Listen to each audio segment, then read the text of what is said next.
The flickering of the harsh fluorescent lights above cast long, dancing shadows across the room. Outside, the wind howled like a hungry wolf, rattling the window panes. But inside the old abandoned schoolhouse, there was an even more unsettling sound. The sound of whispers. They seemed to slither through the room, just beyond the edge of hearing, like the murmurs of restless spirits. At the far end of the room, a lone desk stood bathed in the eerie green light that filtered through the grime coated window. As the camera panned across the room, we saw that each desk was coated in a thick layer of dust, as if the students had risen up and vanished into thin air, leaving behind only their ghosts and the faintest trace of chalk on their desks. The camera continued its slow, deliberate pan, revealing more of the room and its chilling contents. A half-a-ton apple core sat on one of the desks. A book lay open on another, and a tattered eraser was lodged between two chairs, as if waiting for someone to use it. The whispers grew louder now, coalescing into something that resembled voices, yet still they remained just out of earshot. Suddenly, a piece of chalk began to move on the blackboard. It glided across the surface, leaving behind the faintest of marks. At first, the writing was indecipherable, a meaningless scrawl.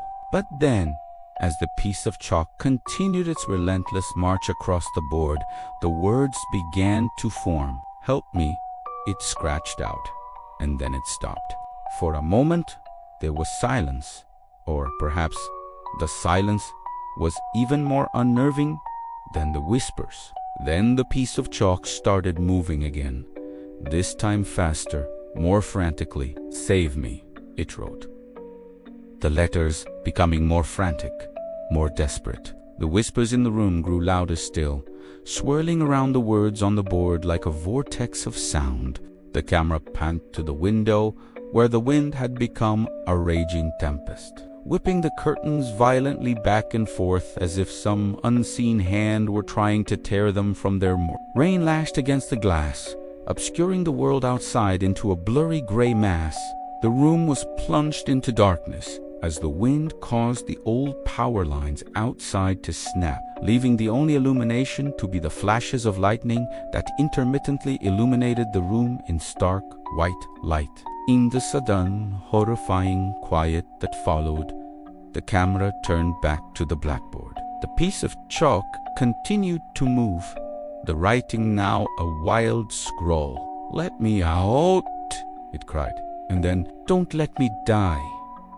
The whispers in the room reached a fever pitch, a cacophony of sound that seemed to be coming from all directions at once. Then, just as abruptly as it had begun, it stopped. The piece of chalk fell to the floor with a soft thud. The whispers ceased, and an unnatural stillness fell over the room. Outside, the storm continued to rage, but within the four walls of the abandoned classroom, there was only silence. A silence so profound, so absolute, that it was a sound in itself. The camera panned across the room one last time, lingering on the blackboard with its haunting message before sliding to a stop in front of the window. The rain-streaked glass offering a distorted reflection of the empty classroom, and the howling wind that still echoed the desperate pleas of whatever spirit was trapped within. As the video came to an end, the final shot was of the blackboard, the piece of chalk lying abandoned at its base. The words, "Let me out, and duiante, let me die," a chilling epitaph to a night of terror in an abandoned schoolhouse.